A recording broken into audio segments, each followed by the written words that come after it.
guys, this is the Retro Nerd bringing you an episode of the Retro Nerds Top 10. Now, I haven't done one of these in a long time, but I figured since I like to screw around at work, and one of the things I do is Hulk Hogan impersonation, so it got me thinking about what's the best wrestling moves. I'm going to do it by the decades, so we're going to start with the 80s, so let's get into it.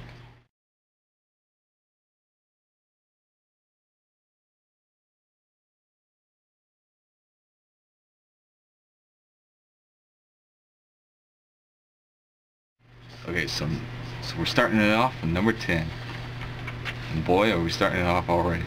Because what you gonna do, brother, when Hulk Hogan runs wild on you? Yep, we're starting with Hulk Hogan's famous leg drop. Okay, now much of you guys are thinking, why the fuck is this on the list? Well, quite essentially, Hogan was the wrestler of the 80s. Now, his leg drop may not have been the best or the most powerfulest move, but still one of the famous moves. So Hogan gets on the spot regardless of what you guys think. Because no matter what, without Hogan, wrestling wouldn't be what it is today. So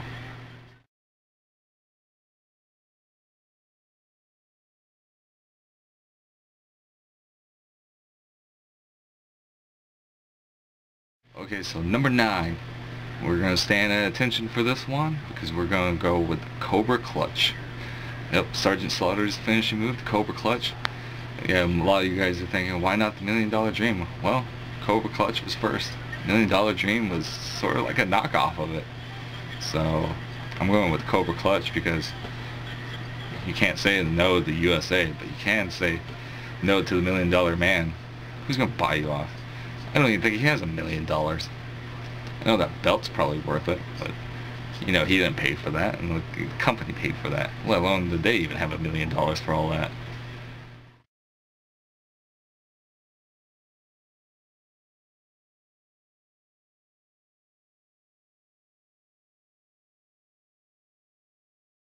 Alright, so now it's time for number 8, and do you know what time is it? Because it's Vader time. Yep, we're talking about the Vader Bomb. Big man coming off and splashing on you.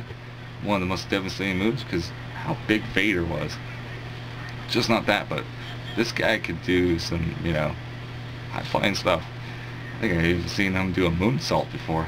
But anyways, regardless, Vader's bomb, you know, just him springboarding off that and then crushing you with all his weight. It was just like making a pancake out of you. It's just, yeah, disturbing.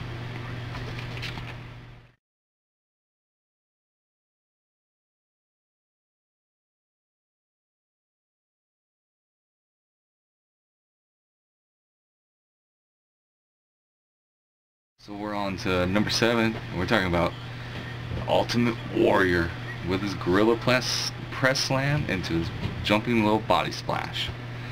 Now, the Ultimate Warrior being one of the strongest of them all, but also one of the most dangerous wrestlers because he did not take care of the other guys when he slammed them down. He just let them fall where they are. I mean, he hurt a lot of people. That's why him and WWE went their separate ways because of his drug addiction and all this other stuff. I mean, but he got over it thanks to DDP and came back. And, you know, unfortunately he just passed away not too long ago. So, that's sad, but at least he got inducted into the Hall of Fame and had one great moment before he passed away.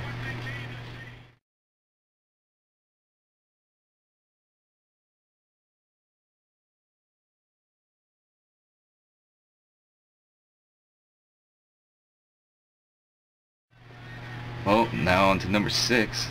And guess what? You guys are going to have a little rude awakening. Yep, that's it. Rude Awakening by Rick Rude. His famous falling neck drop.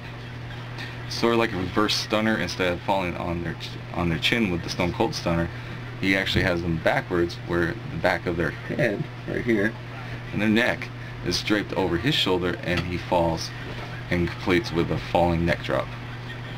Devastating, but also the fact that he would gyrate his hips for the ladies and all that stuff. So he was just a prick, but he was one of the best, so you gotta give it up to Rick Rude.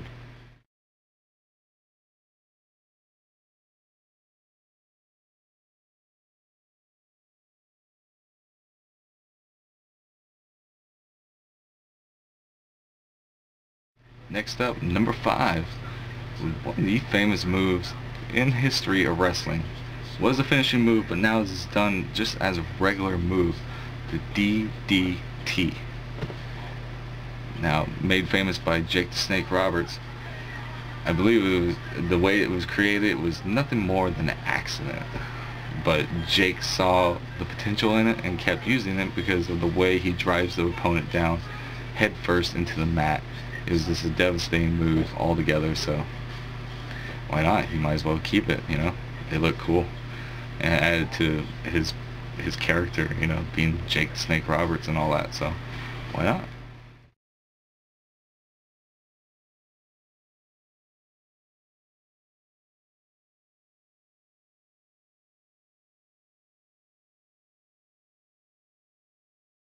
Number 4, we're gonna go with the Scorpion Deathlock. Yep, Stinger makes the list. A lot of you are probably like, why not Bret Hart? Well, quite frankly, Sharpshooter's nothing more than a ripoff of Scorpion Deathlock. Bret Hart himself said it. The only difference between the two is the way, which leg they use. I don't know which ones they use, but Sting uses one leg when he wraps the legs up, and Bret uses the other leg, so. Bret Hart himself has said Scorpion Deathlock, but the Sharpshooter is nothing more than a rip-off of the Scorpion Deathlock, and Sting's been around longer, so he's been using it longer too, so credit goes to Sting.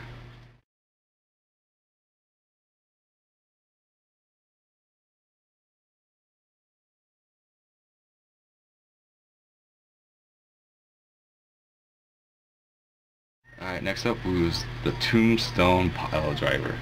Now you guys are probably saying, well, The Undertaker was, you know, really famous in the 90s, but he got his start in the 80s, and he started using the Tombstone Piledriver in the 80s, so I'm considering it an 80s move.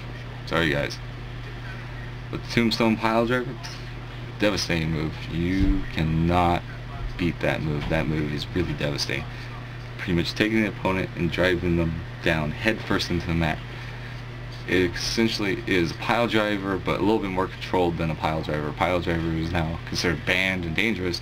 Undertaker's the only one that is allowed to do a variation of a pile driver, which is the Tombstone Pile Driver. He's been doing it for so many years, he has not hurt one single person yet, so he's still allowed to do it. Kind of sucks though, because Jerry Lawler can't do his own pile driver, the move he made famous. He can't even do it. Because of Owen Hart, you know, hurting Austin's neck and people getting neck injuries and stuff from it. But most famously, Owen and Austin's disaster.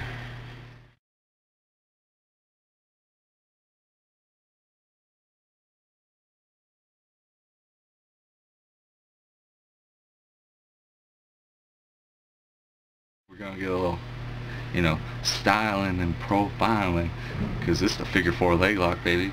Woo! Nature Boy Ric Flair makes the list at number 2 with his figure 4 leg lock.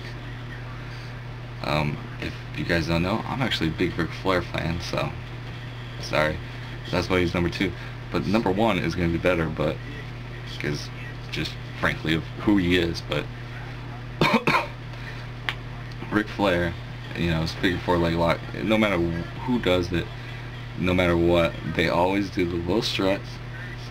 They woo, and they slap on the figure 4. Maybe Ric Flair that does it, Jeff Jarrett that used to do it, maybe The Miz that does it now, or even seeing Triple H or Shawn Michaels do it in tribute to Nature Boy.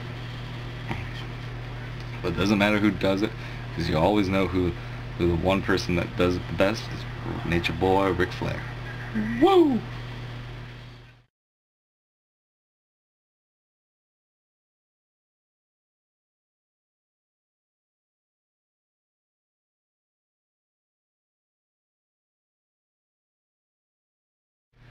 Okay, we're going to number 1, and it's, oh yeah, Macho Man, Randy Savage, you know, Macho Man elbow drop. We're talking about the Macho Man elbow drop. That's what we're talking about exactly. You know, he's gonna snap into a Slim Jim, oh yeah, and drop that elbow drop on you. I mean, now you guys may be thinking, Shawn Michaels drops the elbow, and you know, Test used to drop an elbow. A lot of people still drops elbows. CM Punk did a pretty good elbow. But no one beats Macho Man Randy Savage elbow drop. Even one time he's done it 7 times in a row in a match. And no matter how many times he did it during that match, he hit it perfectly every single time. And that's why Macho Man Randy Savage's elbow drop is the #1 top 80s wrestling finishing moves. So that's it. That's this top 10. Stay tuned for the 90s one, and then I'm going to do a 2001, and then the current wrestlers. But be expecting, you know, more variations and stuff like that, because even though, yeah, there was Japanese and Mexican wrestlers, they weren't as popular in the 80s. I mean, yes, they were popular for their own cultures, but in countries and stuff like that, but not as popular as here in America. So not a lot of people know about those moves. But as time went on, like in the 90s and stuff, in the 2000s, you know, more and more people knew about all those moves and stuff like that. So you'll get to see more on those lists. So yeah, stay tuned and check out the next top 10.